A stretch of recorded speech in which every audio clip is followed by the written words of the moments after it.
Almost everywhere you go in Savannah, or the region for that matter, you see his name. It's on convenience stores, hospitals, colleges. There's now a home for women in need. I'm talking about Greg Parker of Parker's Kitchen. He's the founder and CEO, and we're very excited today to be in his brand new headquarters just north of the airport, and we're going to tell everybody about that in just a moment. But Greg, it's great to talk to you. Patty, it's great to be with you again, and thank you so much. And you guys are about to enter a major milestone.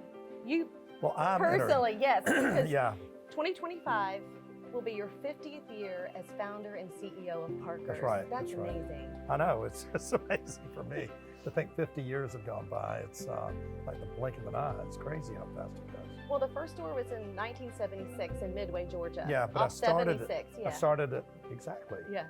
Wow, good. So I started building it. It was being built in 1975. And I actually had the store open ready to open a few days before January 1st. But it was the bicentennial year, and we said, let's let the beginning of this business be January 1st, 1976. So yeah, I was constructing the store for the several months prior to then. We opened January 1st, 1976. So yeah, it's my 50th year coming up in January. And how many stores do you have now? Well, I think we're at 92. 92. I think that's right. And but we have 13 that are under construction right now. We will be over 100 at the end of this calendar year. And we're going to build 100 new stores in the next 4 years. Oh my gosh. Yes, it's crazy. What do you think the catalyst for the growth is? What do you think is driving all your growth? You know, we have been growing at 20% or better a year for many years. But we set a goal, I think it was my executive leadership team that actually set the goal of doing 24 stores in 2024. So we built up our real estate department, we built up our construction department. We've got something like 131 stores in the pipeline now. And so it's just filling this pipeline, getting the team together to be able to do it, having the operations team ready to manpower it. We're proving that we can do it. It's one thing to get them built, it's another thing to manpower. Well, Greg, you've gotten so many accolades over the years for your business acumen, and you recently were voted by USA Today as a top workplace in America. That's huge. I mean, the whole country. Yeah, we're so proud of that because we have about 1,600 employees, and they survey their employees when they do it. 84% of them return their surveys. And we found out a lot of things we're doing right, which made us very proud. And we found out a lot of things that we can do to improve. So you know that we're very focused on doing even better next year than we did this year, because our company, our growth, everything that we can do in our community is based on the people that work with us. So they are our team, they're our army, and we want to continue to do better and better to take care of our team members and to take care of our customers. So your success is dependent on the people that are part of your team, and we're real proud. And you're also taking good care of the community. I mean, you are an amazing philanthropist in the community. What, $30 million over the years you've donated That's to over the last nonprofits? 7 years. Oh my gosh. Something like that. And so most recently, the Parker's House for Women in the Savannah area. Yeah. And you support education. Yep. And on Wednesdays, you have the Fueling Your Community. Yeah. Any other plans in the future? Well, we have 4 legs of our philanthropic stool. One is healthcare. We just gave the biggest gift that's ever been given to Roper St. Francis, and we gave them a $5 million gift. And that was to provide for healthcare needs for the underinsured and uninsured customers of Roper St. Francis. And see, we're building out in that market area. And we want to have touch points in every community where we do business. The same thing we do with our Fuel the Community program. So we started our 1 Cent Wednesday, first Wednesday of the month, goes to local area schools. And we've given over $2 million to that. And we also started the Parker College of Business, or endowed it at Georgia Southern. That's the largest gift that Georgia Southern's ever been given, which was $5 million. But we've done a lot with healthcare. We did the Parker Emergency and Trauma Center here at Memorial. We also partnered with Wounded Heroes, Wounded Warriors, and we were looking for something in the third leg of the stool is heroes. And so we looked for a long time before we landed on who we wanted to partner with. And with Wounded Warriors, they're doing so much good work for people who have been and given their lives to try to fight for our country. And the thing that we learned is not all wounding is the same. A lot of it is mental things. And so we're working with that organization, which we're really, really proud of.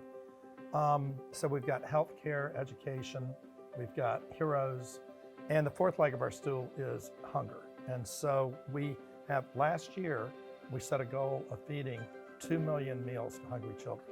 So we're really proud of that. We've just done this gift here with Second Harvest Food Bank at Coastal Empire, $1 million gift for them. But we're doing something like that for the same group in the Charleston Low Country area as well. So those four things, hunger, healthcare, heroes, and education, are the four legs of our philanthropic stool. Well, And we're going to do more. You mentioned Charleston. How far does your footprint go?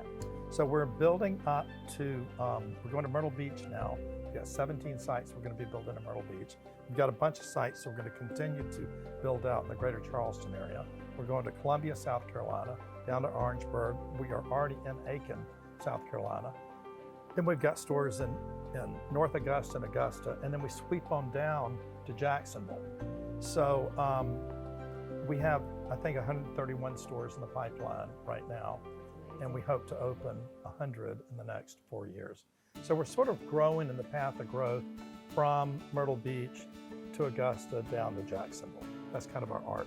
Well, let's talk about your headquarters where we are right now. How did this come to be, and how do you want it to exemplify your company and the vision for your company? Right. Well, that's a good question. We had, you've been to my corporate headquarters downtown on Chippewa Square. Loved that place. It's funny, Patty, when I moved in there, I thought, well, this is our headquarters for life. We had 34 offices in there. Well, fast forward with our growth, we ended up in 4 different offices. So Brandon Hoffman, our president, comes to me and says, Greg, we need to be under one roof. Everybody needs to be touching each other, being able to talk to each other, being able to have conferences with each other. So we started looking for the best headquarters we could find. We bought this building. It's the former headquarters of Gulfstream. And then we redid it. And we, I like doing this, as you know. Yes. So it was a big construction project. We've got 9.5 acres, 70,000 square feet. And I thought, if we're going to be the best place to work in America, which is my goal, why not give our team members the best place in which to work? So I teamed with a company called HOK and Environmental Consultants, and we worked with a lot of local people, and we created this office, which I think is extraordinary. Describe for us what's in it. Well, we have the greatest office gym on the planet. I am here to You tell had a hand in that, didn't you? I had a lot to do with it. Yeah, Brandon Hoffman, I picked out every piece of equipment, laid it out. We've got a great game room. We have great offices, great conference rooms, great places to gather. We have actually 2 dining rooms. We have a training room. We have 2 big living rooms. And we have room to grow because we have the whole upstairs yet to be completed. But we have something like 134 people here in the office. That's close to right. The concept reminds me of what they do out in Silicon Valley. Yeah. Where the employees just love to come to work. Well, that was everything's the idea. provided for them. Yeah. That's what we were trying to do. And everybody loves it here. And it's interesting because we heat mapped all the people that worked with us to say what was their proximity to the other office. Well, other than 7 people, everybody else was closer to this location, which is out by the airport, than it was to our downtown location. So our team members are thrilled. Hate leaving downtown because it was, 7-minute walk from my house to my office, which is great. But having what's best for our team to be able to grow in the future. And if you think about that arc that I was just discussing with where we're going to grow, we're located right beside the airport. We're located right beside Very I-95, convenient. right at I-16. So we have a great jumping off place to go to Jacksonville or to go to Myrtle Beach or go to Augusta. It just made perfect sense. It made perfect sense, yeah. Well, Greg, it's been great talking to you today, and congratulations Thank you. on entering your 50th year. Thanks. Any special way you're going to celebrate? Well, I'm going to celebrate in February. I think February. We're going to have an announcement that I'm going to transition from being the CEO to being executive chairman. And Brandon Hoffman, who's been with me, I think, 28 years, is going to become the CEO, and John Rudolph becomes the president of Parker's. So that's kind of a big deal. I'm really excited about that. I will have fewer direct reports, but I feel like we've got everything set up right. The team that we have is extraordinary. The place where we work is extraordinary. The path for growth is extraordinary. We have a great board of directors, and we're excited about the future.